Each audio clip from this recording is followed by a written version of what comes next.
Olá galerinha, tudo bom com vocês? Hoje é meu desenho. Você sabe que o nome desse desenho, desculpa porque tá amarelo, mas como eu tô vendo aqui, é um amarelo forte, por isso que tá vendo um amarelo fraco. E o nome dessa boneca que é um robozinho que eu fiz no tablet, né? Acha como foi. E esse negócio aqui é Chica.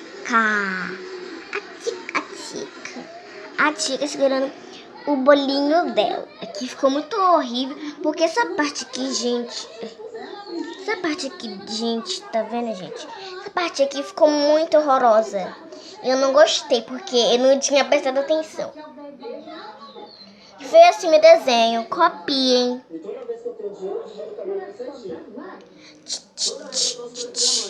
É, Chicazinha. É o clube da Natália.